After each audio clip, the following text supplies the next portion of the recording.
we've got the body now, and we can begin to speak.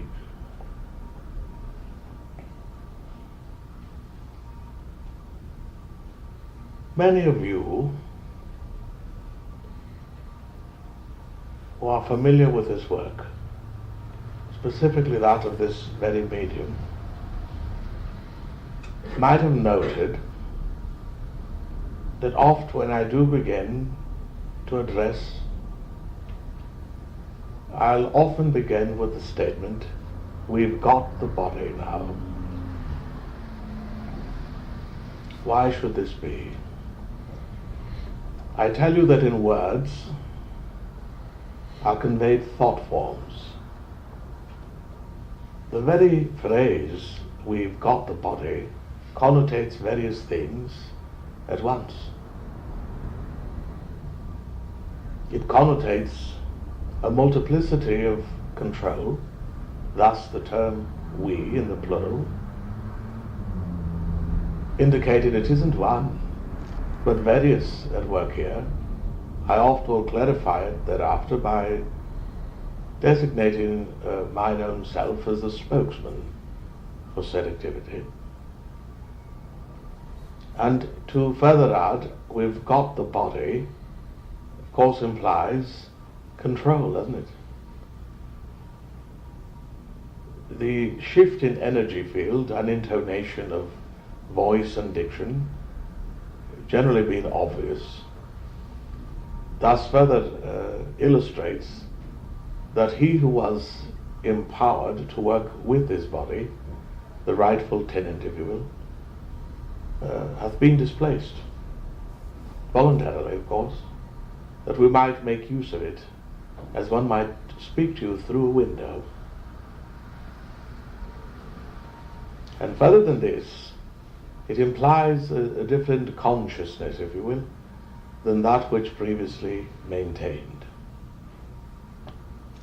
So in a simple phrase, we've got the body, we tell you various things at once, ever seeking the most economical way of using God's energy. I tell you, my dear friends, that it was not always so that man, woman, could not see psychically. On the contrary, would you believe me if I said to you that this episode of apparent spiritual blindness is but a small slice of the pie of all times that humanity hath endured upon this globe? Yes. In other words, there's been far more times that people have been able to see psychically than those that they've not. You might call this a time of minority. Well, we're here to change all that. It's a bit boring, isn't it? Tedious, when you can't know what's over the next hill, when the very nature of God is to know all things and see yet more. Yes, see yet more. But I tell you, the very mind of God has ever seen more than what it would appear to know. Where else would evolution be ensconced?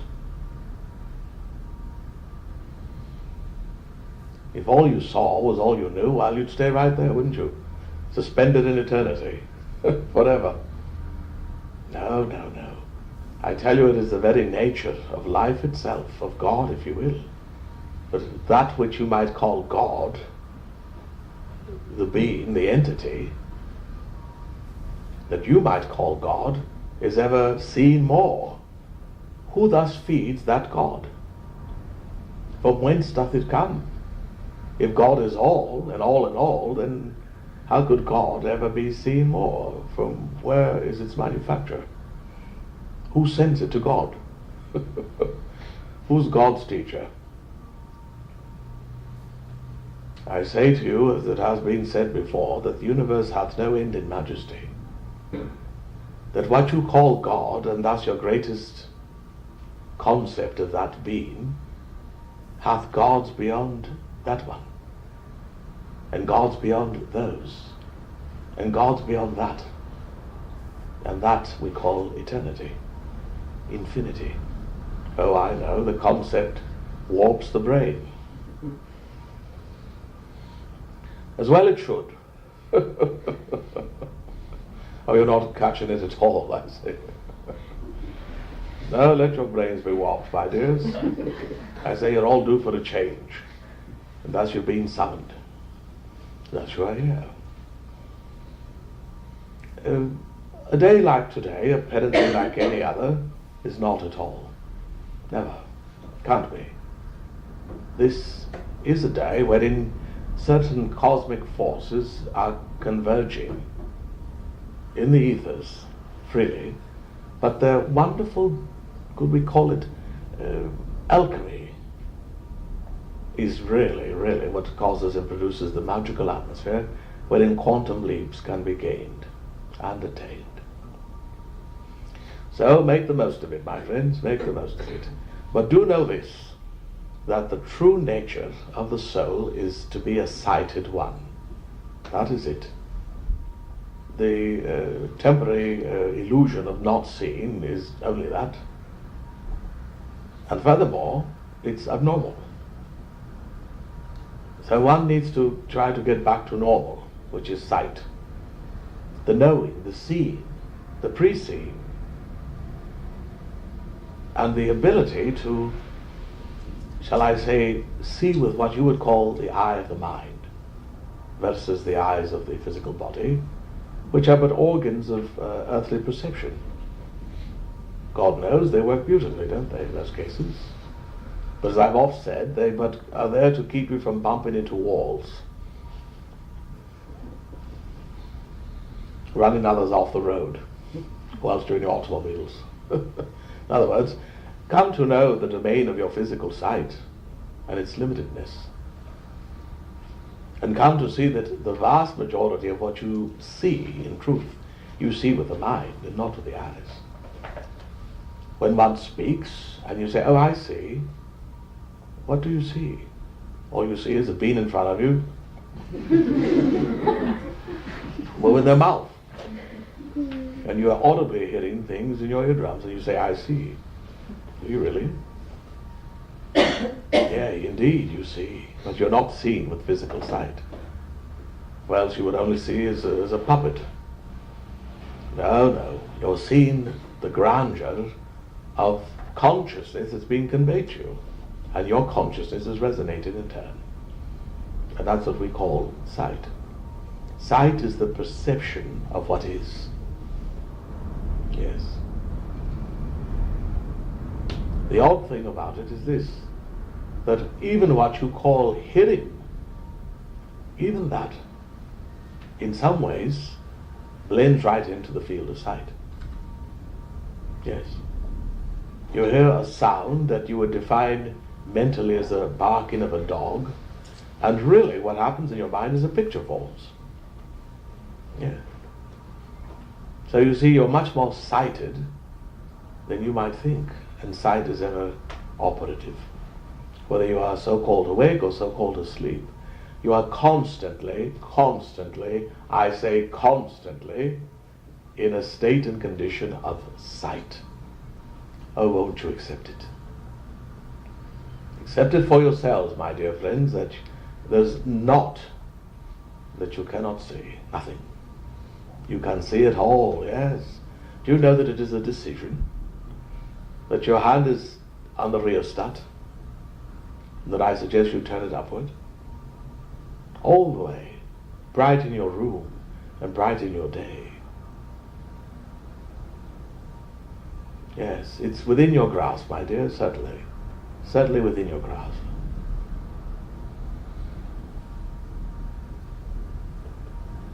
Years ago, upon this very day, a grand eclipse took place. Many people from all the world flocked to this very island, didn't they? To see that thing. I tell you, that particular eclipse had a lot to do with the opening of fields of sight. And it's been generating those waves ever since. More recently, a comet passed through your night sky. That also thinned the veil yet further. And from this point on, well, The sky's the limit, literally, if there is a limit. So what I would ask you then this day, as we will be working side by side with you, is that you outdo yourselves. Yes, outdo yourselves as to your acceptance of how sighted you are. Oh, dash your previous concepts into the gutter. You need them no longer.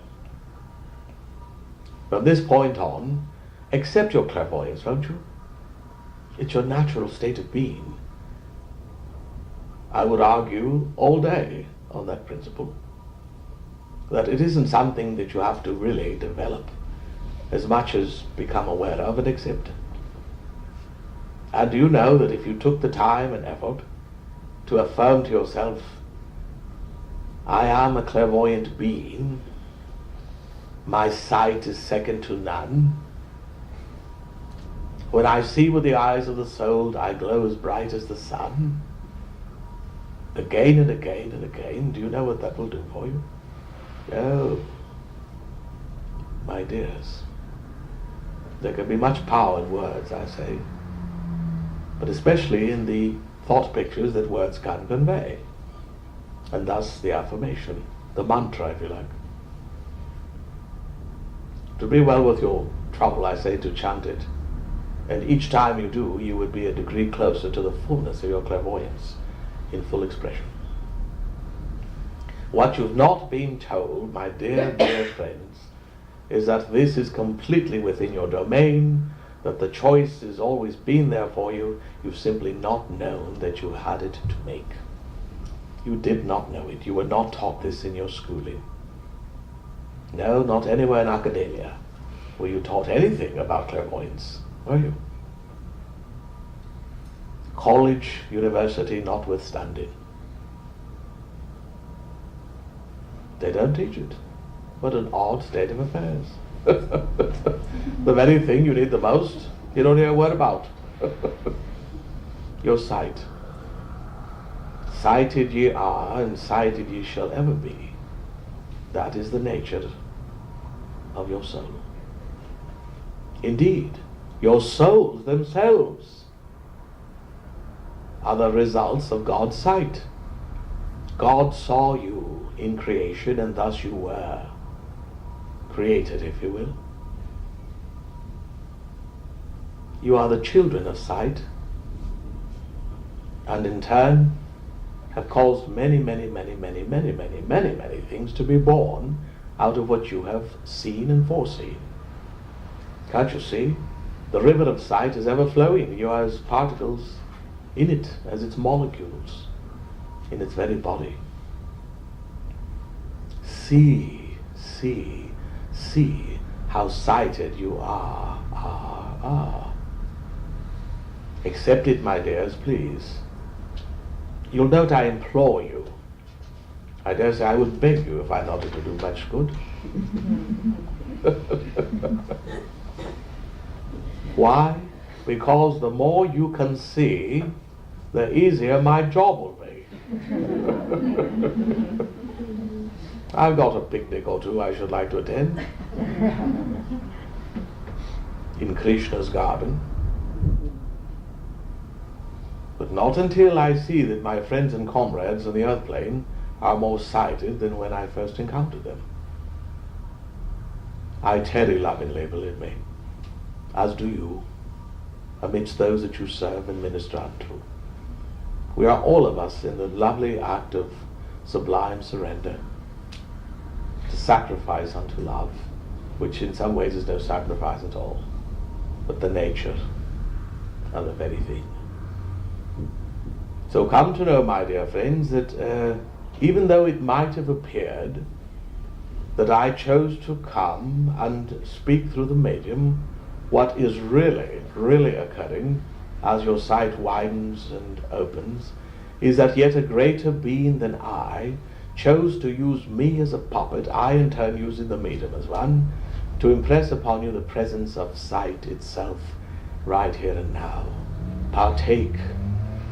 Drink into the dregs. Have it all. It's yours, your birthright. It is God's will. And in the name of God's sight, I am here. Amen.